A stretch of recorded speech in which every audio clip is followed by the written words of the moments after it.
ஒரு வெங்காயம் இந்த மாதிரி ஒரு ஃபோக்கில் குத்தி சுட்டு வச்சுக்கோங்க.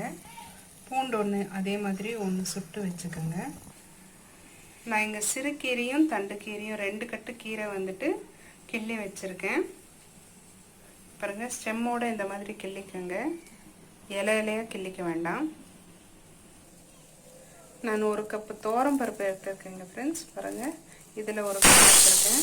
நான் இதை வந்துட்டு ஒரு குண்டாவில் போட்டு வேக வைக்க போகிறோம். மூடி போட்டு வேக வைக்கக்கூடாது, பஸ்ஸாருக்கு மாத்திரம். ஸோ ஓப்பனாக வேக வைக்கணும். அதனால் ஒரு குண்டாவில் போட்டு வேக வச்சுக்க போகிறேன். பருப்பு வந்துட்டு வேக வைக்க போகிறோம். தண்ணி கொஞ்சம் அதிகமாக வச்சுக்கோங்க.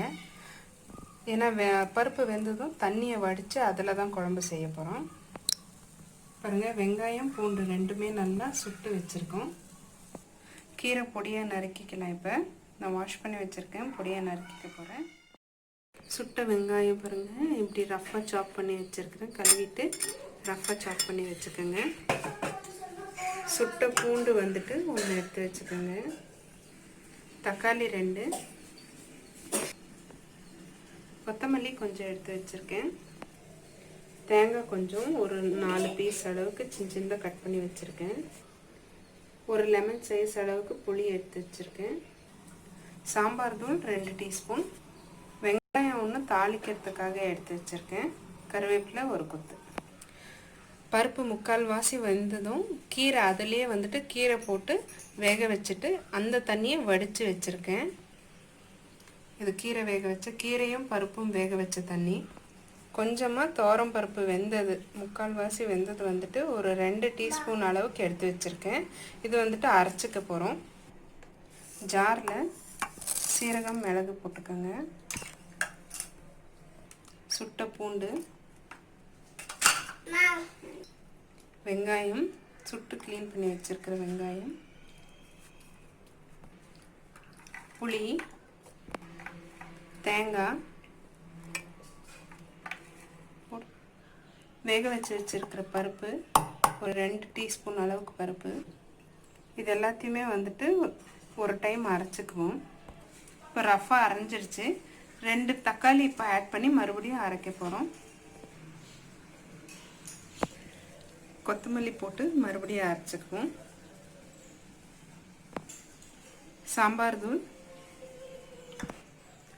பஸ்ஸாருக்கான மசால் ரெடி ஆகிடுச்சு.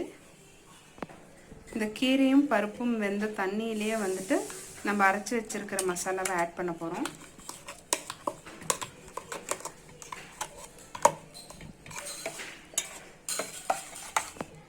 பருப்பு கீரையிலே வந்துட்டு கொஞ்சோண்டு உப்பு போட்டு தான் வேக வச்சுருக்கோம்.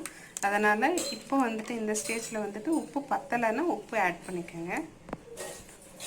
உப்பு ஆட் பண்ண ஸ்டெப் வந்துட்டு ஸ்கிப் ஆகிடுச்சு ஃப்ரெண்ட்ஸ். ஸோ உப்பு ஆட் பண்ணிக்கோங்க உங்கள் தேவைக்கேற்ப.